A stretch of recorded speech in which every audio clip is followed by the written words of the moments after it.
Are you sick of scrolling through Netflix and Hulu searching for movies that are high quality and family friendly? Christian Cinema has thousands of movies available on demand that you can watch anytime, anywhere. When you sign up for a giving membership, a premium offering from Christian Cinema, you can watch 5 free movies every month. Learn more about becoming a giving member at givingcompany.com/giving membership and start watching great movies today. The other side of the road is safe, where we sidestep being bothered and avoid getting involved. But rolling up your sleeves and boldly going where few dare to tread, that's walking through Samaria. Each week on our podcast, we introduce you to the special few who walk in the spirit of the Good Samaritan. On behalf of the Giving Company and your hosts, David Hendrickson and Dan Riveros, welcome to the Walking Through Samaria podcast. Hey everybody, welcome to the Walking Through Samaria podcast. I'm your host, Dan Riveros, with my co-host, David Hendrickson. And man, we're on a roll in the office, right? In the studio. Good morning. With our guests. I don't know if we've ever done a Monday morning podcast before. I'm more like we're getting after it. Yeah, I'm a morning guy actually. Are you? Yeah, like as long as I got the coffee, I'm good. Yeah, I'm kind of with you on that. Yeah. So what's up, man? Hey, we've got somebody like by proximity really close. Yep. I think you walked, right? You probably walked. Yeah. Mm-hmm. So I want to officially welcome Dr. Matthew Harrison to the Walking Through Samaria podcast. Matthew, great to have you. Thank you. Pleasure to be here. Hey, Dan, there's a Georgia connection. Oh, just want you to know. Let's go ahead and let them know. I got my swag on so that we could rep for Matthew and I. I'm a Georgia fan by default. Yeah, David. He's so sick of hearing about the Georgia Bulldogs, Matthew. Dogs on top, man. I know the whole thing. Every podcast, we somehow have a Kevin Bacon 6 degrees of connection to the Georgia Bulldogs. So with that, we're going to read your bio so that people can understand your connection to Georgia and lots of other things. And this is the last day of Black History Month. Yep. It's February 28th that we're recording this podcast.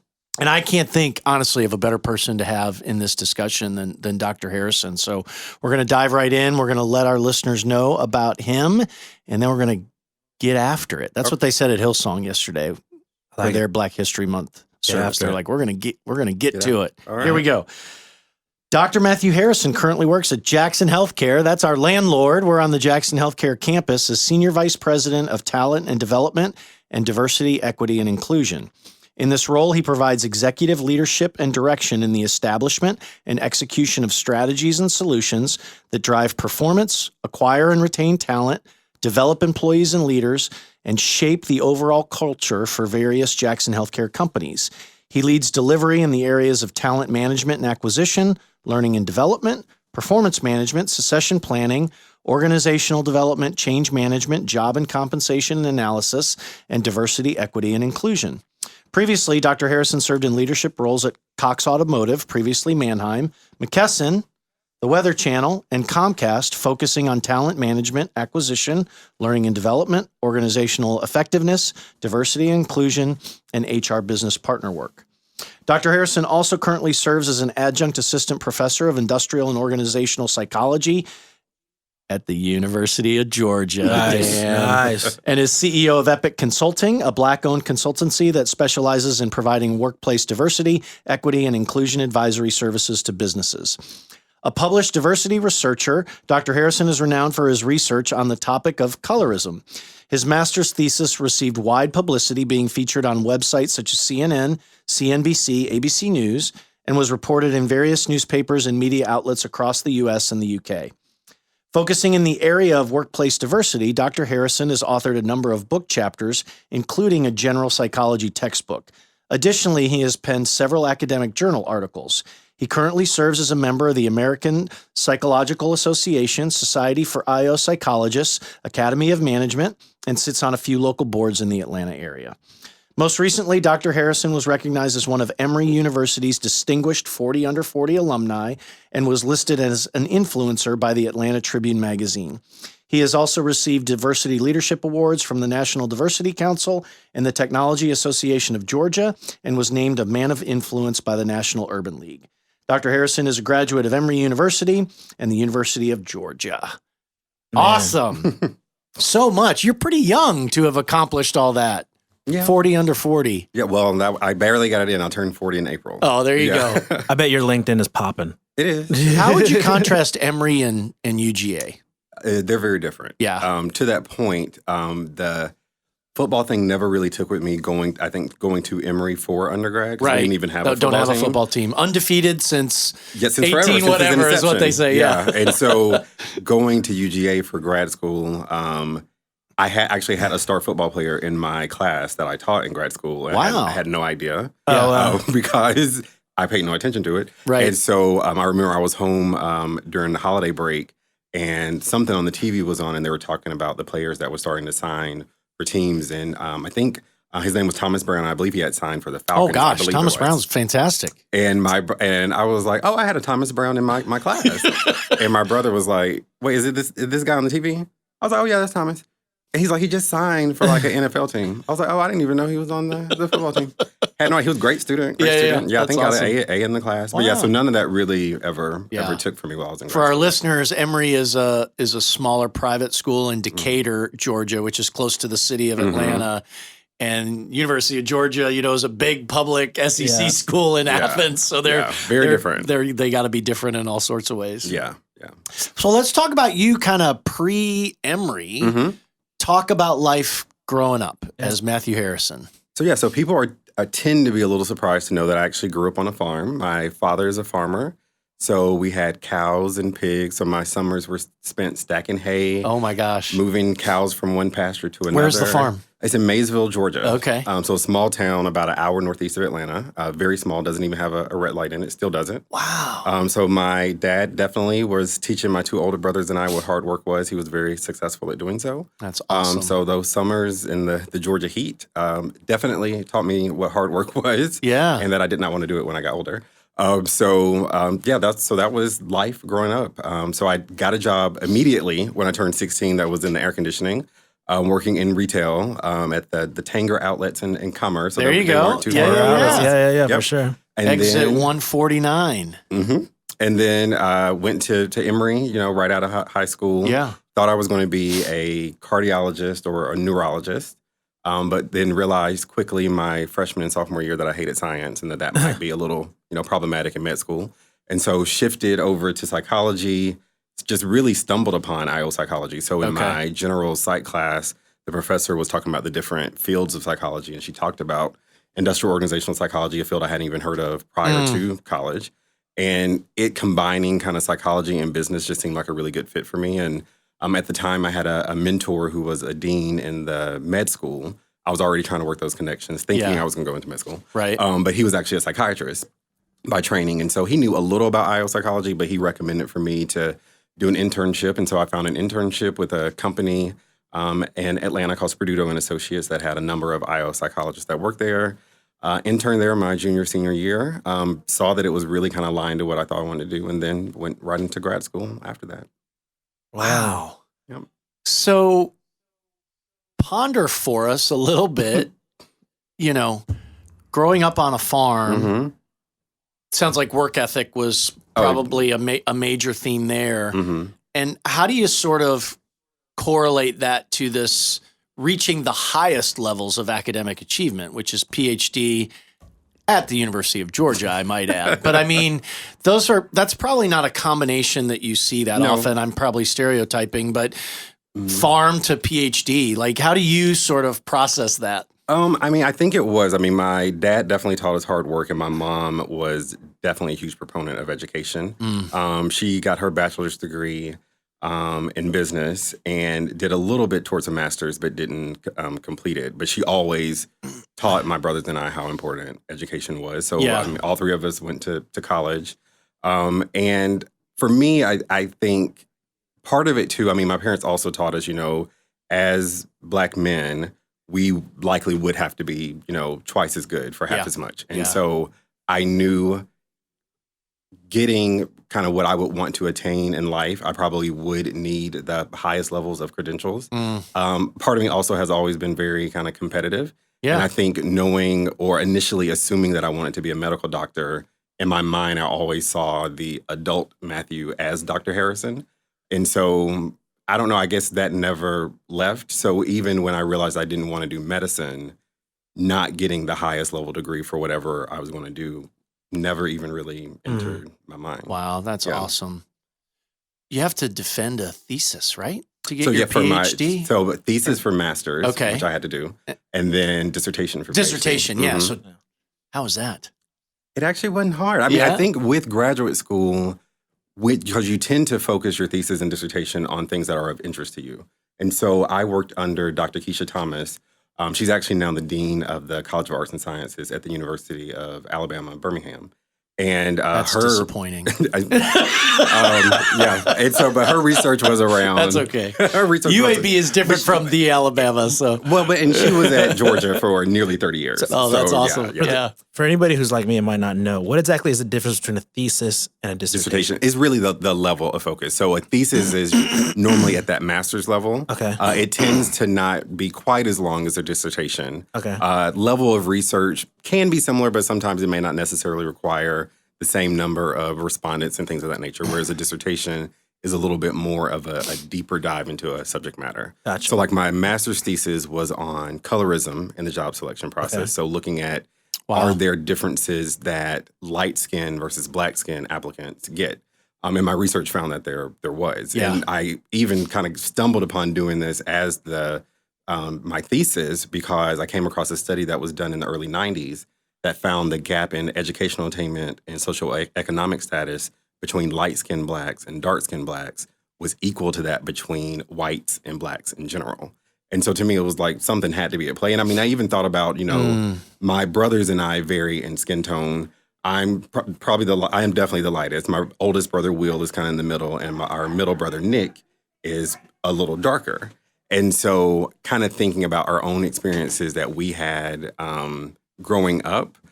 Case in point, my brother, Nick, again, the darkest of the three of us, when he was going from middle school to high school, they make that recommendation whether or not you should go kind of more the college preparatory track or vocational. And they recommended for him to go vocational, despite the fact he was on honor roll in the 8th grade. Oh my gosh. Yeah, I mean, and imagine if my parents weren't as involved in our education as they were for them to step in and be like, no, our son is going to go college prep. And so it made me think about the number of other black kids that potentially that maybe happened to, but didn't have the parents to know the importance for that shift to happen. Right. But yeah, so that was my thesis. My dissertation I did on affirmative action stigma and the implications it has on both women and people of color in the workplace, because people not really understanding what affirmative action is, assuming that it's really more a quota system, has led to a number of people of color and women who are in certain roles, especially if they're the first of their race or gender, to assume that others view them as that quote unquote affirmative action hire and not really being qualified or competent for the work that they do.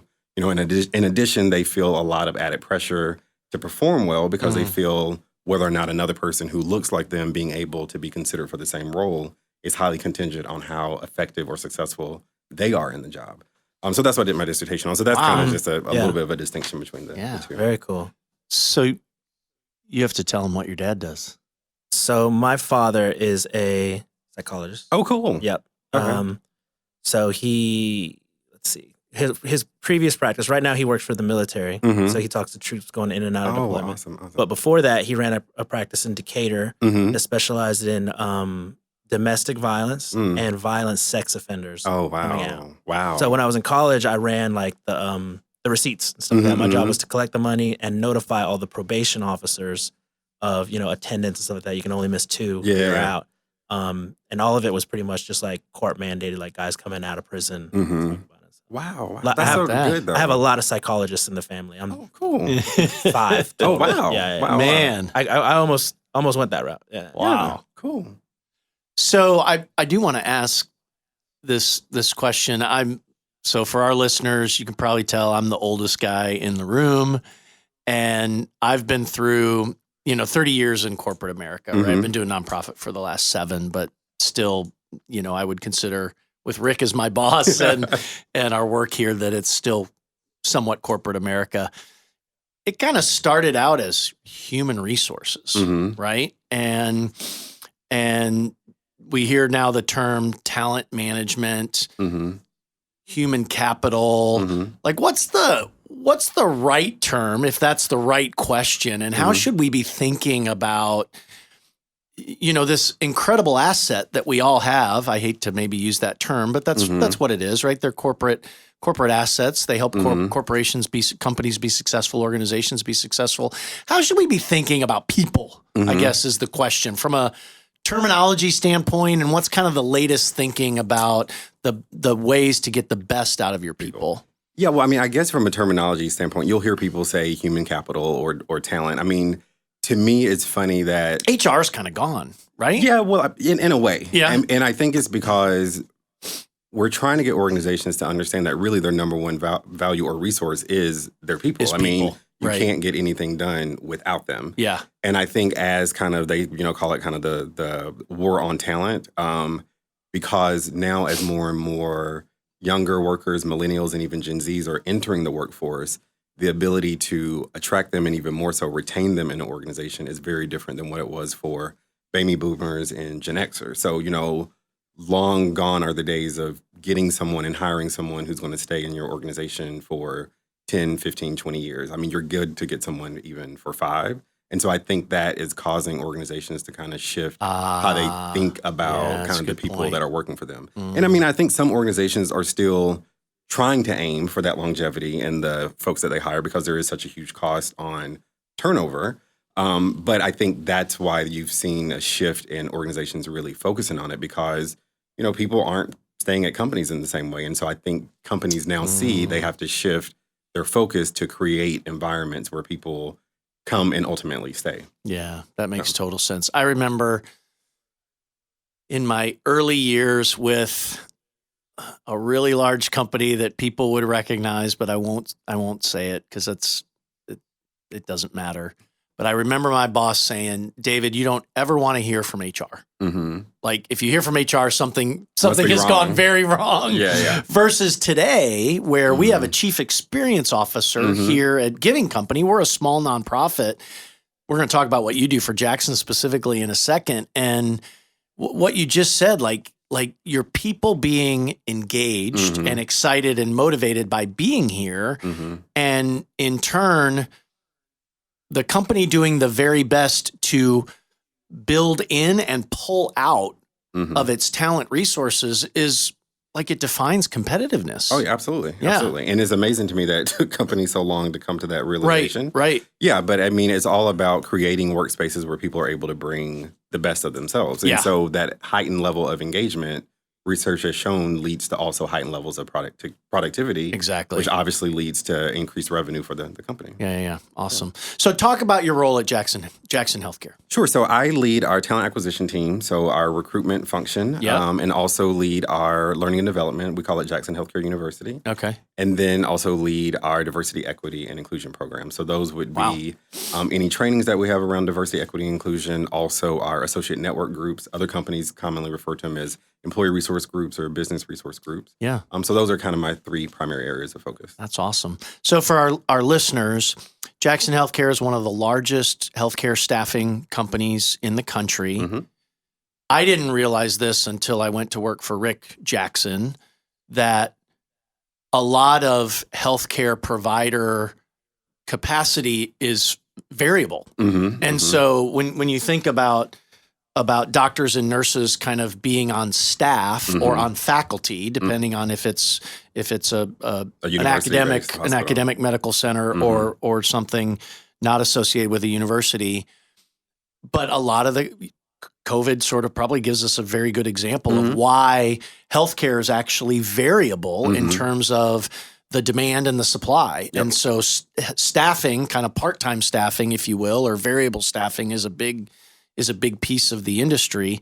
We work in a building on the Jackson Healthcare campus that's designed for nonprofits, which is just a great initiative by Rick. But that's how we're associated with Jackson Healthcare. So we get to be a part of this great organization and this great campus. And frankly, we kind of like to lean into the culture. That being said, Jackson Healthcare has been recognized as one of the top workplaces in Atlanta, and I'm sure it's for a lot of the things that you've mentioned. Let's talk about Black History Month for a second, if you don't mind. We're going to go off script for a second. So this is the last day of of Black History Month. It's February 28th. We did a podcast with some of our employees last week about Black History Month, and I mentioned that Robert Battle, I hope I'm getting that name right, he's the artistic director at Alvin Ailey, said, we saw them at the Fox during Black History Month. He said every month has Black history. Yeah, or should at least. With that as maybe a bit of a backdrop, how should we all be thinking about Black History Month? How should we be embracing it and leaning into it? What should it mean for the country and for our companies? Well, I mean, I always say I think Black History Month is even a thing because it is a recognition of the fact that, sadly, the contributions that Blacks or African Americans have made to this country are often overlooked or not necessarily included in all history books. And so I always say, yeah, technically we should be celebrating Black history, if you will, throughout the year.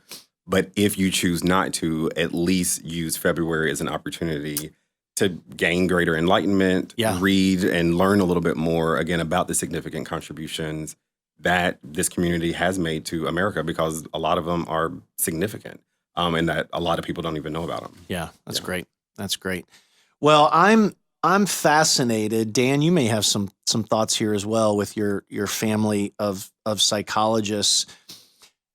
You've combined, or at least you have the ability to correlate psychology as a discipline and diversity. How do those two things connect? Well, I mean, given that psychology is really the study of human behavior and diversity is about human beings, to me, they naturally go together. And so I feel so much of why even diversity, equity, and inclusion is a thing relates back to psychology. So much of it being how, as naturally as human beings, we are biased because our brains are wired to make decisions very quickly. And so we tend to be more attracted to sameness or have a higher degree of comfort around sameness. Okay. Studies have been done. That's a psychological thing. Yeah, that's a psychological thing. And so studies have been done to show that the prefrontal cortex in babies is more highly activated when they're around people that are similar to them because there's a higher level of comfort. So as human beings, we're wired to be more naturally okay with people who are similar to us. And so I think one of the biggest issues we've had in this space around diversity, equity, and inclusion is that we want to all ignore that we have that bias. And the bias isn't what the issue is, because again, we naturally have it. So having the bias doesn't make you wrong. What potentially makes you wrong is how you choose to allow that bias to impact the decisions that you make. Gotcha. And so I think we tend to get so stuck at being able to even acknowledge that the biases exist that a lot of times the conversations stop there and we don't dive deeper into acknowledging the biases and then thinking about how can we go about breaking those biases when they come up. Yeah, that's good. That's good. Some observations or maybe learnings that I've embraced. Dan's heard me mention these, and I'd like to get your feedback as a PhD as to whether I'm right or wrong. And I'll take your honest, assessment. So we mentioned this last week, Dan, when we had our employees in. You and I share McKesson as well as a previous employer, one of the largest pharmaceutical distributors in the world. And they had ERGs, employee resource groups. And at the time when I was asked to kind of champion the kickoff meeting for our ERGs one year, the ERGs at the time were women, African American, LGBTQ, Asian American, and Hispanic American. And I don't know if that's exactly how they defined them, but those were the people. Those were the people groups. And they asked me as a male white guy to lead the meeting for the big kickoff that year in Alpharetta, not for the whole company, for the technology business. And I was like, hey, I'd love to do this, but like, why me? And they said, David, you have the most diverse team of any business in the company. And this is what I shared with our employees last week. I said, I think the reason I had the most diverse team was I just hired the best people. And by default, it was diverse. Is that right or wrong based on kind of what we've just been talking about?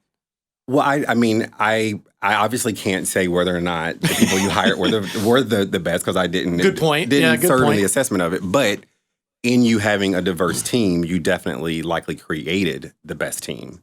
I mean, because research has shown that diverse teams always outperform those that aren't diverse because there's a difference of perspective that leads to higher levels of innovation. Got it. And so that's why diversity, like kind of the business case for diversity, is a thing that a lot of companies are now seeing, is that time and time again, research has shown the more diverse a team is, the more effective it is, the more productive, and the more it ends up making money for the organization. Yeah. So I would say your team in being diverse probably was definitely one of the most highest functioning and highest probably had the highest profitability of teams, particularly in juxtaposition to those that were a little more homogenous. Gotcha. Yeah. Here's two other things. These are more about maybe this podcast. So Dan and I have been leaning into this topic of how do Good Samaritans and the church be a part of the solution for racial challenges in this country. One of the biggest things that I would say has changed in my thinking is I was probably of the let's be colorblind mentality, if that makes sense. People don't want us to see color, like they want it to be a colorblind world. I don't think that's right. What I've learned in the relationships that Dan and I have created through this podcast is that people actually want you to understand their reality. And that reality might be skin color, it might be gender, it might be a trauma, that they've experienced when they were young or whatever. But that's been a major shift in my perspective is no, this isn't a colorblind thing. This is we need to understand one another's reality. Well, this is the thing. I think the colorblind thing was a thing because for most white people, because they are the dominant culture, their race is not a huge part of their identity. And so for white people to say, that's good. I'm colorblind or I don't see color equates to them as saying, I'm not racist or your being Black or Asian or Latinx doesn't impact how I treat you. But what they don't understand is when you say that to someone who is of color, and because we're not of the dominant or majority group, our race or color is a huge part of our identity because it has to be. Yeah. And so when you don't say you see me as a Black person, then you're not seeing a huge part of who I am. And so while your intentions aren't to be discriminatory, for a person of color, it can come across that way because, again, it's a huge denial of a huge part of our identity. That's well said. Yeah. That's good. Yeah. That's great. Yeah. So let's kind of move forward and go deeper into the issue of race. And maybe let's start with, because I do want to talk, I want to talk to you about something that I think has been a bit overlooked in our society, which is how effective Black churches have been in kind of advancing the causes of race over the last several decades. But before that, maybe just talk about, I mean, I hate to do it. Rick's probably going to listen to this podcast, but like big healthcare staffing organization here in Atlanta, Georgia, how would you say the organization that you serve is doing on the, on the racial scale, if you will? I mean, we definitely have opportunities for improvement. I would say our biggest one is probably in representation of people of color in leadership roles. Okay. We're doing better, and that's definitely a charge I've been given to really enhance our partnerships with like the HBCUs that are local to the area. I think the thing is, I think so much of Jackson Healthcare in the past, we've heavily relied on associate referrals. Because they tend to kind of emulate the culture of the people that we're trying to have within the organization. Gotcha. But if you heavily rely on associate referrals when the organization itself isn't heavily diverse, again, that sameness that I talked about in the people naturally being attracted to people similar, you end up hiring the same type of people. So we have to make a concerted effort to really look at bringing in diverse talent, which we have started to do. My team also recently, in partnership with our HCMS team, started delivering dashboards and scorecards to our company presidents so they could track and look at how are they doing in terms of the talent they're bringing in in terms of race and gender and age and all the different demographics. What does promotions look like? Are people of color being promoted at the same rate? Because I think a lot of times these things aren't discussed, and people, in general, people are good people, so you would like to assume you're just doing the right thing. And unless you kind of bring light to the fact that, if you look at this, your people of color or your women aren't getting promoted the same as their white male counterparts. A lot of times it's just a lack of knowledge and even knowing that that's the case. So we've been trying to do that to kind of reshape and make people be a little bit more aware of opportunities for them to focus on different things. So again, we're not perfect, but I do think there are certain things that we have done that do distinguish us from a lot of other organizations. We started our Conversations on Race series in the fall of 2019. Yeah. Where we had a local pastor, Reverend Lee Jenkins, come in and facilitate a 6-part Our very first series. podcast, Dan. Yep. Oh, yeah, with Pastor Jim. Yeah. And very few companies, if any, were doing anything like that at the time. So because this was pre, George Floyd, the summer of 2020. I think now a lot more companies are starting to have these conversations. But again, this was fall of 2019. And so our attempt in doing that is to really normalize these discussions. I've always said that, sadly, the workplace got to a place where I think we tried to be overly politically correct. And so typically steered away from trying to have any discussions around race and gender and sexuality, which, working in HR, I get. But at the same time, I think we have to acknowledge that the workplace is the one place for many of us that we come into contact with people who are different from us.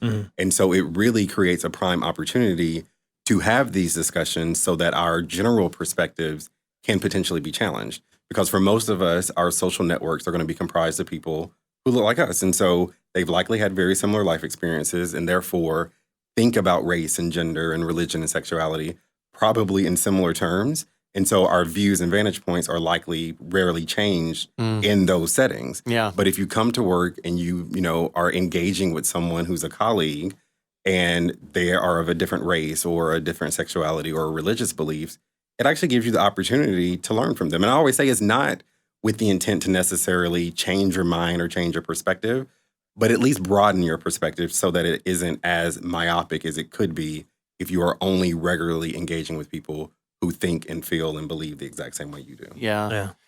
I love the workplace as a potential solution, and we'll talk about others here in a second. But Dan and I kind of share this perspective of to some extent, the world is unnecessarily divisive because of the behavior of our political parties, our media, what social media does. And I'm like, people of incredibly different backgrounds, perspectives, whatever it might be, come to work every day and automatically you share a common goal. You share a common bond. You're working for the success.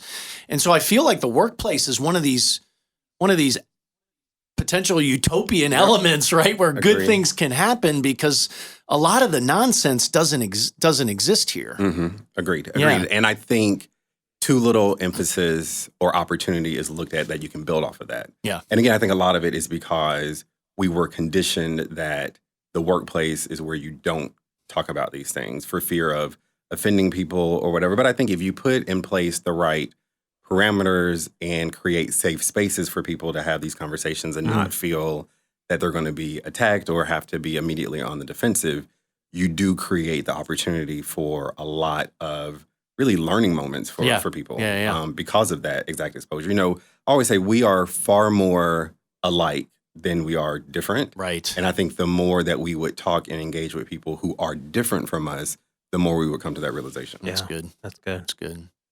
So how would you, let's go big. So we started with Jackson Healthcare, big company, but let's go real big. How would you say the country is doing right now in this area of racial advancement, unity, solving for systemic injustice, however you want to define it? It's weird. I kind of vacillate. I think, thinking back to the summer of 2020, it was promising for me to see so many white people also marching and serving as allies, like during the Black Lives Matter movement. I think the past few years, though, has shed light on how bad things always have been, but people didn't think they were. And so I think like the election of President Obama made a lot of people believe we were living in this post-racial society. Yeah, we sort of jumped forward and everything's good, right? That was kind of the perspective at the time. I mean, I think most people of color knew we still weren't. But I think for a lot of people, they just assumed, well, you know, if a black man can get elected president, then racism must be done. I think the individual who came into office after him, a lot of kind of the rose-colored glasses we were wearing, those came off when we were able to see how much hate still was in the world. Not necessarily, I'm not trying to put that hate on President Trump, but I'm just saying I think a lot of rhetoric that had been a lot more covert, I think started rising to the top more so than what we had seen in decades. And the thing is, none of that had ever really been gone.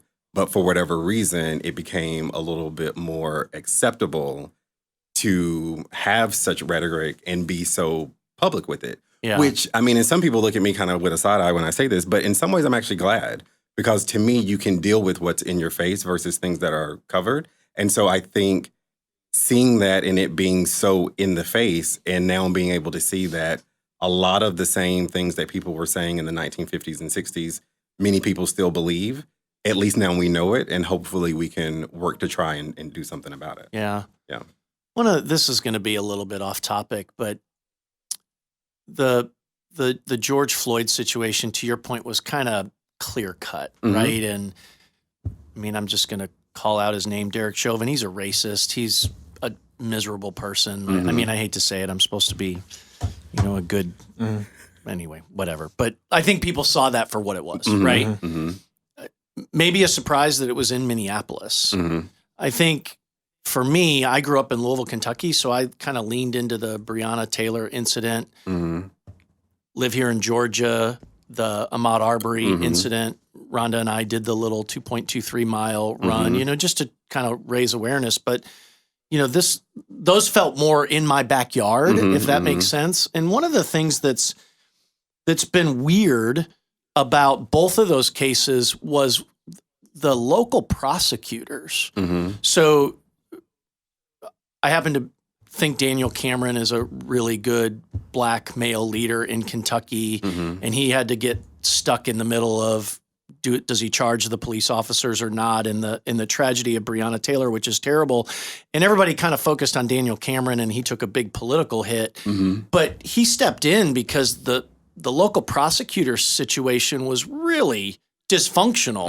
And that same thing happened with Ahmaud Arbery, right? There were like 3 prosecutors who declined the case, and Brian Kemp has to send the state prosecutors in and the state FBI in to like bring it to light. To me, it kind of just, these are just examples I bring up. Like I said, they feel closer to home than the George Floyd one, where to your point, like if you look deep, there's real challenges with racism in the justice system. And very often you'd want to look at the prosecutor's office, right? At least in those 2 cases and go, what's going on here? No, I don't disagree. And sadly, the ones that are brought to light are just, I think, a mere example of they're just hundreds. Right? There's got to be many many others. Yeah.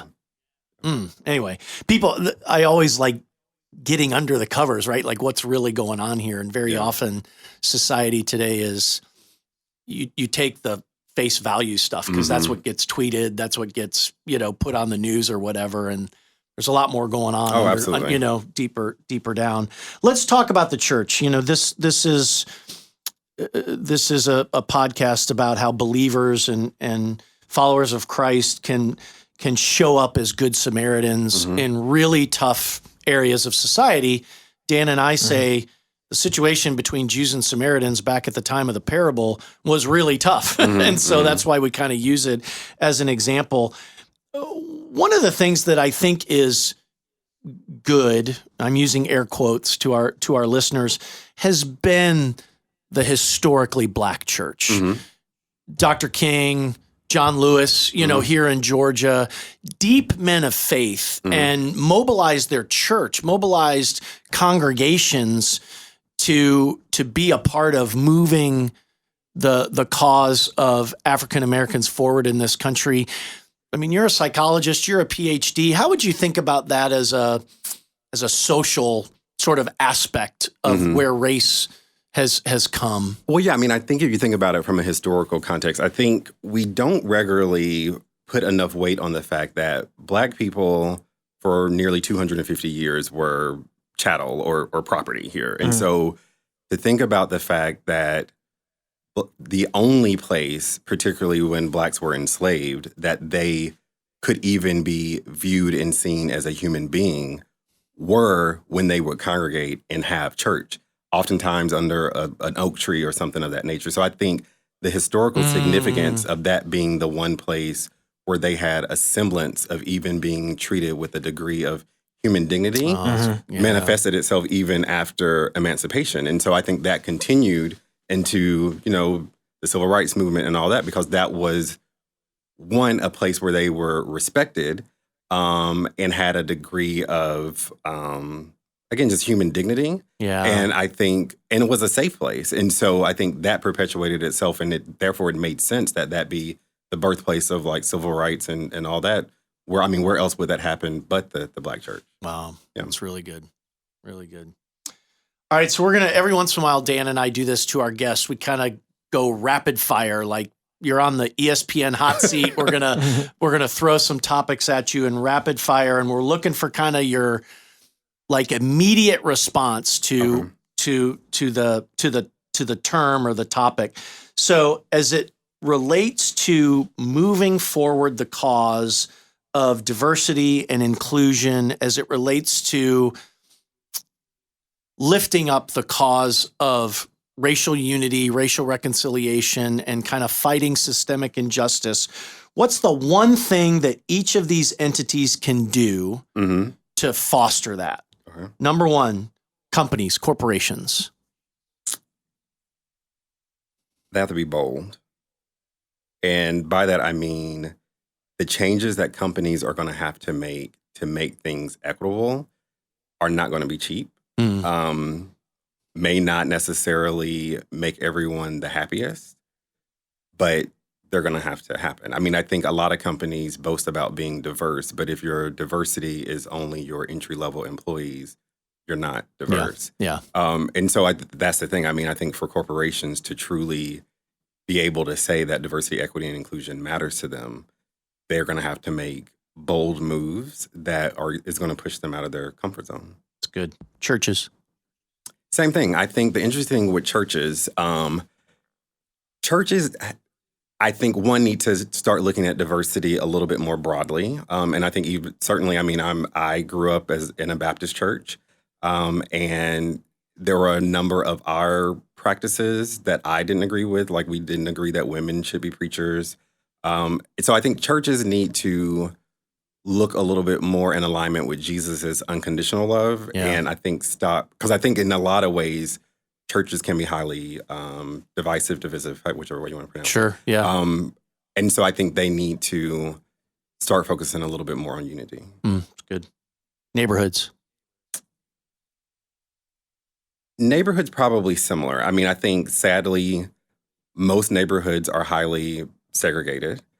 So I think there's opportunity for folks to venture outside of their neighborhoods to have that heightened level of exposure to people who are different from them.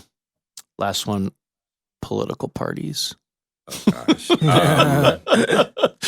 Sorry. But it is really... Had to ask. It's really sad to me how divided politics has gotten. Yeah. And I'm not a big person on politics anyway, but I think it's bad. And I don't think we've been as divided here now to me, it's almost as close as the way things were divided with the whole North versus South, Confederate versus Union thing. Wow. And it really does scare me to think about if we don't start kind of looking at where there are some commonalities, how things are gonna get. Yeah.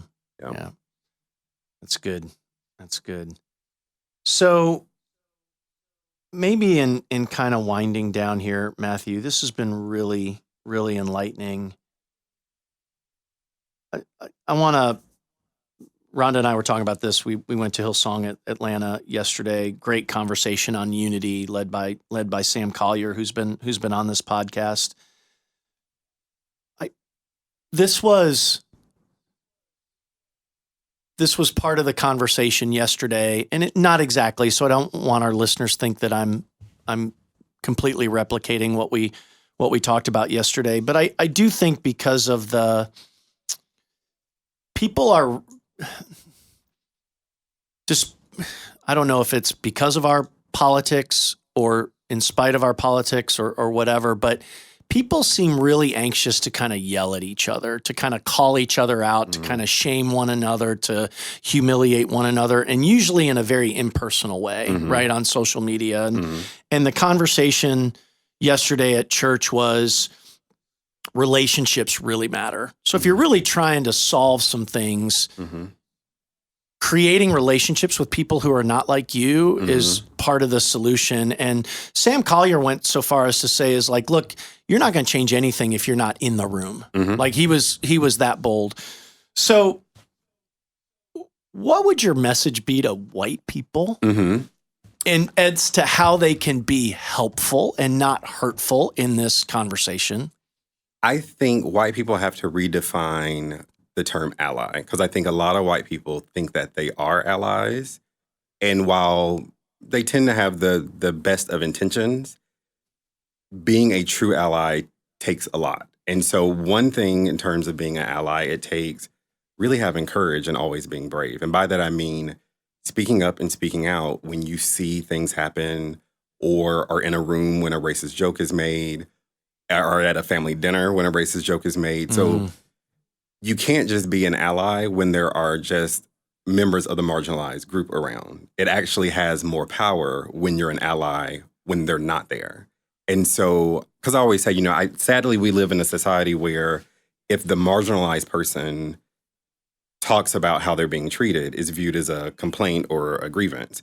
It takes someone who's not in that marginalized group to speak out about it for it to move to being a problem that requires resolution.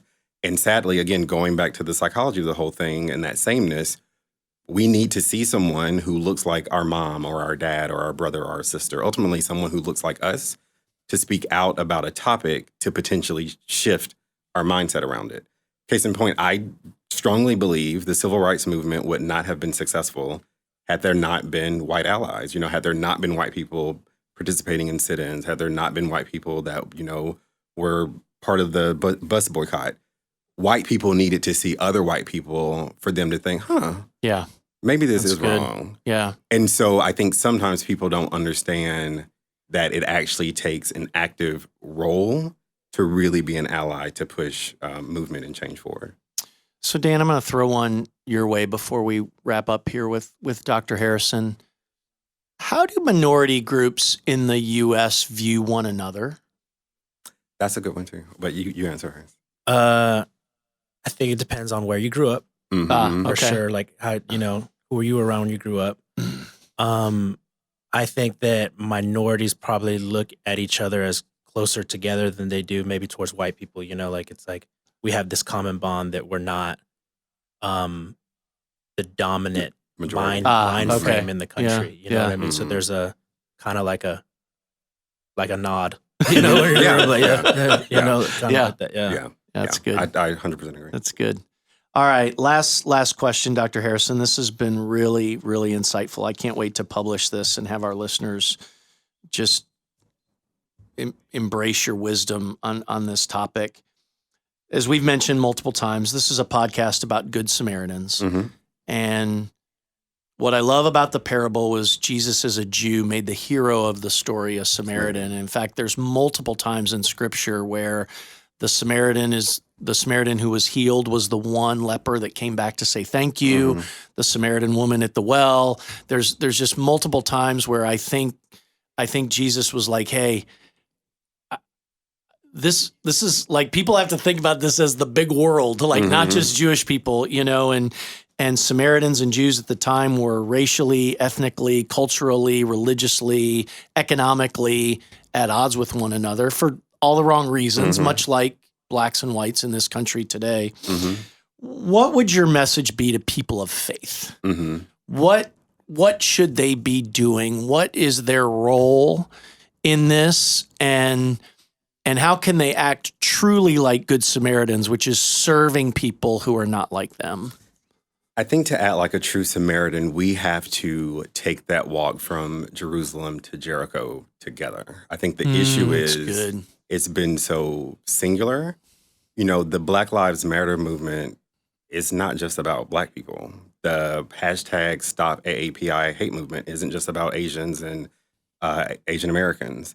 The women's movement really wasn't just about women. I mean, the sooner we realize that just because something is happening to someone else, we have to realize that it also impacts us. And so again, it's about coming together and walking together. And so, you know, taking it back to biblical terms, you know, taking that route from Jerusalem to Jericho likely wouldn't have been as frightening if you were doing it as a group. And those robbers along the way, you may have been able to maybe shift their mindset had there been more people to have an opportunity to talk to them, and you may have been able to bring them into the fold. And so again, I think we don't look at the power in approaching these topics as a collective group. I mean, it's going to take some individual learning and healing, but we have to look at that this isn't a singular issue, but it's really an issue affecting all of us, and we have to work at it together. Yeah. Any final comments to our audience about diversity and inclusion? And I guess, I mean, to me, it's so interesting that this continues to be a thing, because I feel that at the core of all of us, we all have a desire to be seen, heard, and respected. And I feel that if we were to keep that at the forefront in our interactions and dealings with others, we would realize the huge impact it is when you discriminate or hold any prejudicial feelings towards someone else, because we obviously wouldn't want that held against us. And it's amazing to me that we don't think about it in that way. And so, I mean, it seems so simple, but I mean, how much does it really take to just love one another? Yeah. It really doesn't take that much. That's good. Really good. That's great. Well, Dan, and to our listeners, on the last day of Black History Month, February 28th, I can't think of a better conversation that we could have had than the one with Dr. Matthew Harrison from Jackson Healthcare, who got his PhD and his master's from the University of Georgia. I just want to mention. He did get a bachelor's from Emory, but really, it's all about the dogs. Seriously, Matthew, this has been just a tremendously enlightening and helpful conversation. And I love that you're combining expertise with grace. Thank you. Right? It seems like you're so knowledgeable in this area, and yet you're not screaming and yelling at people, right? You're just helping people understand and increase their awareness. And I think you're doing a lot for this movement in this country and in this company. So thank you so much for being here. Thank you. Thank you, bro. All right, everybody, that's it for the Walking Through Samaria podcast today. I would like to thank you. My name is Dan Rivera, with my co-host David Hendrickson. Thank you, Matt. Thank you, Matt. All right. Yep. See ya. Talk to you next time. For more content like this, visit us at givingcompany.com. Thank you for joining us, and we'll see you next time on Walking Through Samaria.